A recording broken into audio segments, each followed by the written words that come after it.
woman pushed a newborn baby into the river, and in the next moment, two ferocious dogs charged towards her, instantly tearing her to pieces. Fortunately, the strong smell of blood overwhelmed the dog's sense of smell, which allowed the baby in the river to escape by the skin of their teeth. However, the rapid currents could have easily swallowed the baby at any moment, but luckily, they were stopped at a fork in the stream shortly thereafter. At this time, two Nasik's children discovered the baby in the river, and one of them hurried to inform his father, who was working in the field. When the man arrived at the riverbank in a state of panic, he realized that the baby was not one of their Nasik's people. Looking at her adorable appearance, the two Nasik's children wanted to persuade their father to adopt her, but the man showed a look of difficulty at the suggestion, as they simply didn't have the means to support a child of the giant race. Then the man heard his wife's voice, so he hurried to discuss it with her, overflowing with motherly love.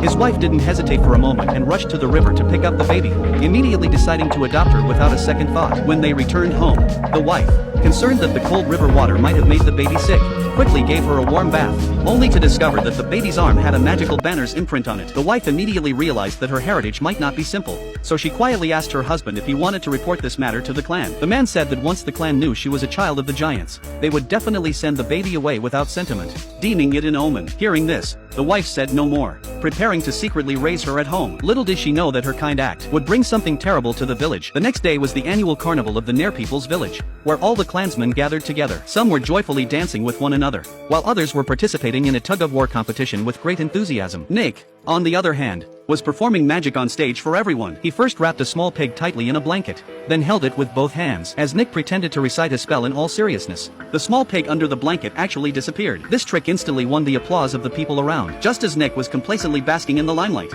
the small pig teasingly emerged from under the stage, causing Nick to be instantly exposed and eliciting bursts of laughter from the crowd. However, just as everyone was immersed in this atmosphere of joy, a terrifying howl suddenly erupted, and then a fierce dog charged out, scaring everyone into a panic and running for their lives. But the dog did not attack the people. Instead, it circled around in agitation, finally rushing towards a baby's cradle, and instantly shredding it to pieces. At this moment, the heroes of the Night People, armed with sharp weapons, quickly arrived, and engaged in a fierce battle with the dog. Despite its sharp fangs and vicious nature, the dog was ultimately defeated by the coordinated efforts of the warriors. Nick realized that the dog was looking for a giant baby, and thinking about the possible danger his wife might face, Nick rushed back without hesitation. Seeing his wife safe and sound, Nick finally breathed a sigh of relief. For the safety of their family and the village, the couple, after much anguish and struggle, had no choice but to take the baby to the council, and hand her over to the esteemed elder.